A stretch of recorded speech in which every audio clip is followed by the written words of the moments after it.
What's going on, guys? My name is Richter. I'm a recording, mixing, mastering engineer and music producer, and today I'm going to show you a little bit about how I mixed Wake Up, a song by Compton McMurry off his latest project. Before we get into the mix, make sure you guys like this video, subscribe to the channel, and comment below. You can connect with me on social media or Discord. The link for that is in the description. If you haven't checked it out yet, check out Compton McMurry's latest release, his EP, Wake Up. It's on Spotify now. The link is in the description below. Without further ado, let's jump into the song.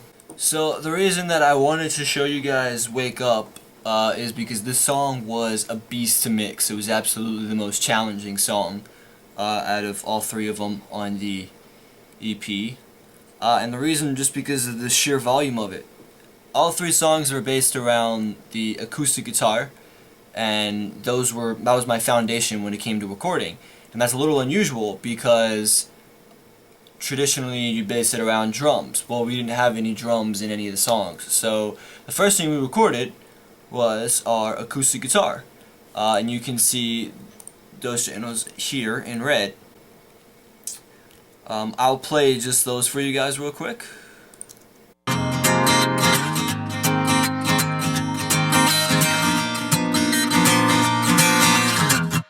So we actually have two acoustic guitars going on here. One of them is Compton's main guitar. It's the one that you heard right now. It's playing most of the strum parts, like this part, this part right here. All I got on both of those are two LA2As, Teletronics. Love those. Fantastic compressors. These are the UAD emulations of them. I would highly recommend those. I got a little EQ going on. I don't typically EQ guitars this way. I don't usually leave this much body in, but because this song didn't have a whole lot of heavy percussion or any of that low end stuff going on, I just I left some of it in around here, and then I obviously definitely had it under control a little bit. That's for both of them. One of them was the body guitar and one of them is the neck. They're panned a little bit to each side just to even the stereo field out. We actually had a second guitar, same part, but it's a different guitar. So that was a newer guitar that he had, and then he had this older guitar. It had a bit more twang and grit to it, and that plays the pluck part you hear. Same thing for that second guitar. Is pretty much the same EQ. I mean, it was the same mic, so it was the same setup and everything. I got all my acoustic guitars being sent a little bit to the chamber. I didn't want too much in there, but they all are pretty much got a little bit going on just to give it some space. On the sub, I just got an 1176, just doing a little bit of compression there because this song was so dynamically different from section to section. So I needed to kind of even it out a little bit, but not lose the change of energy throughout. So I'm absolutely crushing things with the LA2A, not to the point where you notice it, but then I'm kind of smoothing it out with the 1176. Got some multi-band compression going on. FabFilter is fantastic plugins. MB, Q3, L2, I use them all. If you can afford them, get them. They're next level. Doing a lot of this low band compression just because when that low energy is there, I didn't want it to overwhelm it. But I did still want it to be prevalent. The next thing we recorded was the percussion. And you can see all the percussion is in light blue. We had an absurd amount of percussion parts. All of the editing for them took me about 4 or 5 hours. We recorded in a session until about 12 a.m. and then I stayed here till like 4 editing all of these. It was just an insane amount. Just to kind of round out some of the low end, we had a bass drum part only on the chorus. Just on the upbeats, a little bass drum. The first thing we recorded was the snare drum. I had 2 different setups with the snare drum. I had him play like a regular snare drum, a couple different mics on it, and then I flipped the snare drum, put a plastic bag over top of it, and had him play directly on the snare. So that gave me a little bit of a sharpness to it. So here's the snare part.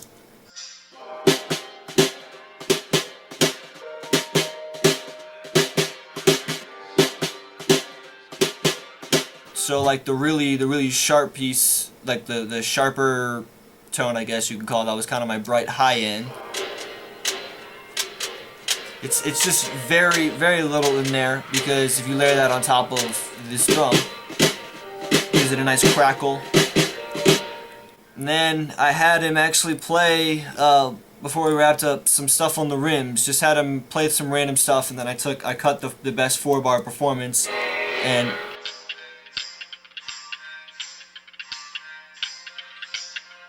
yeah, I just basically cut the best 4-bar and then copied and pasted all throughout the session. That's what I did for all the snare drum parts. We had these cymbal scrapes and stuff that we did to it. So this is the scrape. So what happened was I took originally a scrape, reversed it. I put some reverb on it, recorded the reverb, and then reversed the reverb tail so it kind of swells into it. So it just sounds like scrape. Add on that this little like small splash cymbal that Compton had. Tambourine, super simple part. Literally just hitting it against his hand, nothing special there. For all of these, it's usually just a basic EQ. Make sure I'm putting cuts, high cuts and low cuts, so that if there's anything in the room or any rumble or anything, it's not interfering with what else is going on in the song. Then we had a djembe, excuse me. I put a Sennheiser MD421 and a Biodynamic M201 on the overhead.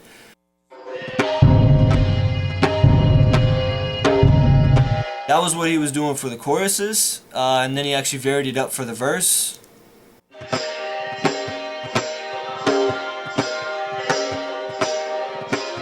It's just super simple part. He's not, you know, classically trained percussionist or anything, but he's a very talented multi-instrumentalist. He plays bass, guitar, sings, and does a little bit of percussion, does the, you know, hand, finger stuff, snapping, clapping, all that stuff. So I had him record a shaker. I had him do one where he's moving it back and forth in front of the microphone, and then one where he does the same thing, but he flips the direction that he goes. So they're pan, and they just kind of go like back and forth. In the grand scheme of things, it creates a really nice effect. Had a conga part too. Just doing a hemiola, which is kind of complex, not really. EQ, like I said before, same thing, just making my cuts in the right spots. And I actually had an idea. I told him that when you're coming out of that plucks section, do a conga hit that rolls, and I panned them so that before each part of that chorus, before that drop, you should hear them very slightly. We added, in addition to the shaker and then some beads, we added a rain stick, and these only occur in the bridge, so like it's that cool section. It just creates a nice ambience, creates a nice flow, and we're not even like halfway done the percussion, and this is how it was in the session, where every single time we finish recording, we come up with another idea. Hey, let's add this. Hey, let's add that. So that was by far the longest session we did for the entire process. We had some body percussion stuff going on. Originally we wanted to capture this with the background vocals came in, but we were supposed to have 4 background vocalists and 3 of them couldn't make it. So it's just Compton and another friend named Kelsey Taylor, fantastic vocalist. Check her out as well. I'll leave a link in the description. So Compton just ended up doing, you know, snaps, stuff like that, ended up doing all the body percussion stuff himself. We varied it up every now and then. So I had him do it like 3 separate times, and that was it. And I just like randomly mismatched performances into 5 or 6 different tracks, so that it kind of sounded like there was a whole crowd of people doing it. It's a little trick for you as a producer or an engineer. If you have one person and you want to sound like 50, have them do a couple different performances and then rearrange them and put them differently. Had some overall compression on another LA2A. This is same compressor, different model, different version. It's just a little bit more older, classical. It doesn't do it as hard. And again, matched with an 1176, same thing. UAD is, all of their interfaces and plugins are just fantastic.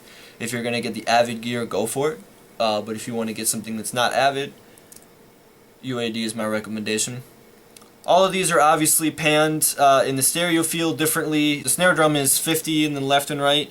The djembe and the rim and all that stuff are sporadic throughout, just to kind of help fill up the space. The next thing we added was actually piano, and we were originally going to use the grand piano. It was tuned, but the guitar and the piano weren't matched, so we just ended up using a patch and keyscape. And then once we had all the MIDI and everything set the way we wanted to, I rendered it into audio, and then I edited that way. Nothing special with the EQ because it's a computer patch. It's actually pretty accurate itself. My clip gained some sections just where I wanted them to be. The only change is this auto pan becomes active in the bridge, and that's just because he's doing. It's a friend of his named Harris. Harris does photography as well, and has done some video shoots for Compton on this project. Talented dude overall. He's just doing kind of some random piano fills in there, and so I just put auto pan on it so that it kind of goes different spaces in your ears.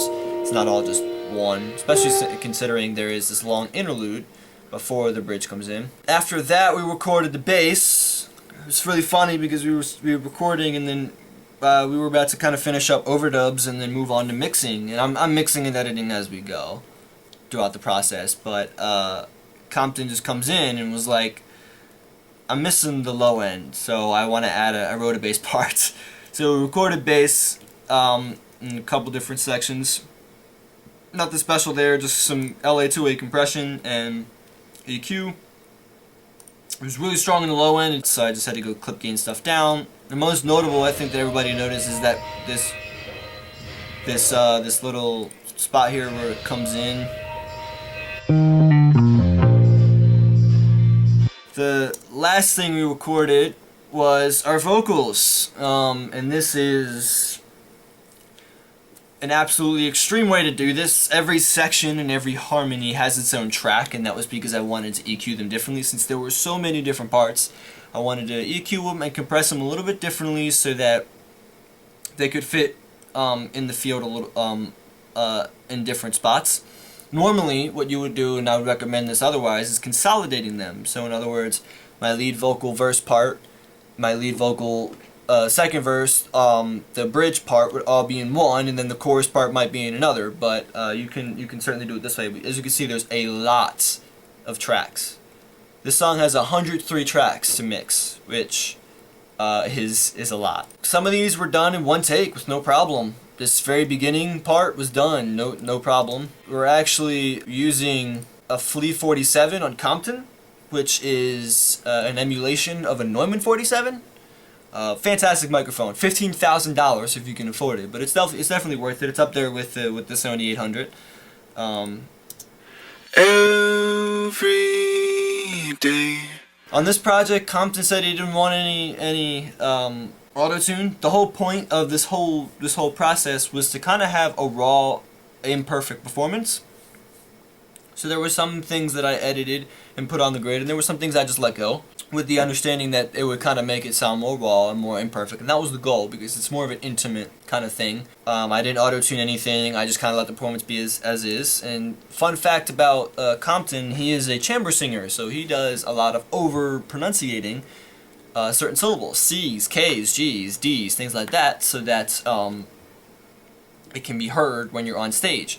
When you're in studio, it can be heard a little bit too much. So I'm actually de-essing him pretty hard, as you can see. Wide range there because his D's and his F's all occurred at like 12K and his S's were at 15K, so I had to cover a wide range of it. I use FabFilter Pro DS, fantastic plugin. My range is high, my threshold is high as well, obviously. So that's the verse part. You know, in the choruses we had some layering of parts. The main part I kind of put more towards the middle and boosted it up, and the rest of the harmonies are underneath. Day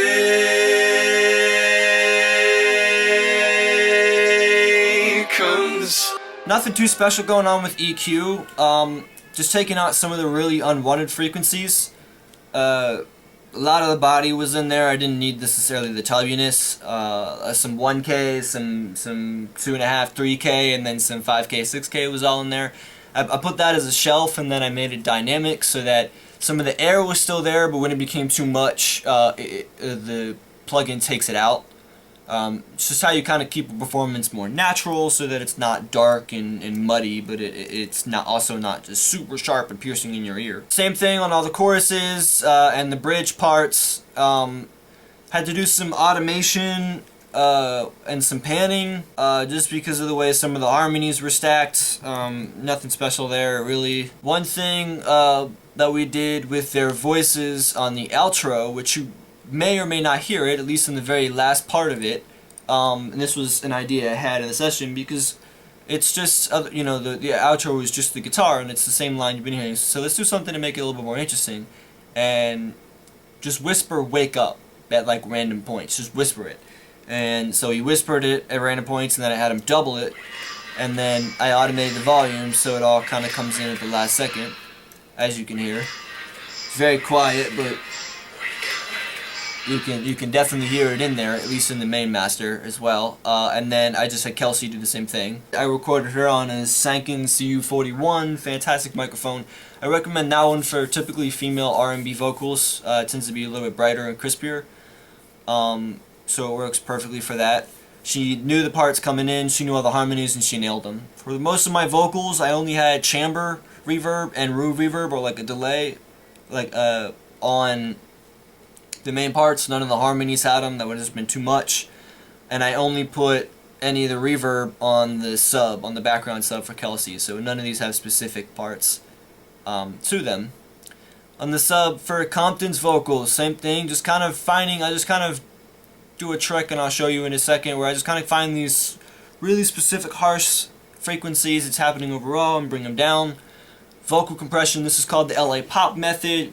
I got a lot of peak reduction going on here, as you can see, with the LA2A, and then that kind of evens things out, levels the playing field, and then you bring on, and this is the 1176, this is just a different version, the AE, and that one kind of smooth things out a little bit, makes it more polished, and then some multi-band compression just to control the body and any of the rumble in there. Got a lot of volume automation, as you can see, just to balance out the different performance, because each section has different parts on it. So you know you gotta go through and make sure that the vocals aren't too hot. In one section where there's only like a guitar, and then they're not too quiet where there's percussion, bass, guitar. Kelsey's harmonies really only occurred on the choruses. We didn't put auto-tune on her. Kind of doing a nice, delicate, light, airy one, and then in verse 2 she comes in with another harmony. She just kind of sings along with him. That's just to add another texture to it. The goal of your background vocals is to not overwhelm the lead vocal and just kind of be there to support it. I had her do the same thing on the outro. It's volume automated so that she also comes in, and she did it while hearing Compton, so she did it at a different time. So all three of them was just like a bunch of voices whispering in your ear. Nothing too special going on with her. I decided not to do the pop method there. I just did some simple LA2A compressing. She wasn't a lead part, so it wasn't necessary. Some more automation going on with the volume there. The way I organize my sessions, and I like to organize them, is I have all of my tracks up top, and then as you can see, these are my sends, and these are just for reverb and delay. So you've got, I did a little bit of a dirty plate for the piano, using Altiverb, awesome plugin. This is the only plugin that the people that created it went to the actual spaces and did a frequency sweep. They set up speakers, and it goes all the way from 0 to 20,000 hertz, and there's a microphone that records the sweep, and it can hear what the reverb sounds like at every given frequency. And so you can change the reverb time, and that's just how long it lasts. So you can have it do 100% or 50% or 20, whatever. You can change the brightness of it, and then you know it's going to be inaccurate. This is like I was literally standing in the cathedral or the room or the plate that's emulated, because it detects whatever frequencies are being sent to it and replicates that performance. Then what you always should do with your effects, and this is just so that it doesn't compete, because when you're having a reverb or you're having a delay, it's essentially the lead voice. You're going to hear that twice. And so in other words, to make sure that they don't compete, you do some cuts. I typically do mine at 500. I did the plate at 500 to like 4AK. I typically do them at 1K to 4K. Sometimes I'll move that, but I never have more of a range of 3 to 4,000 hertz.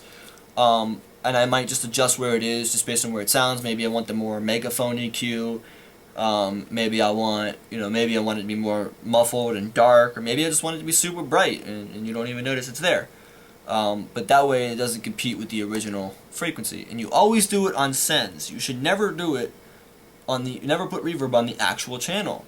And that's because all 4 of these makes it super easy. Every single track in the session is being sent to one of these 4, in addition to being outputted.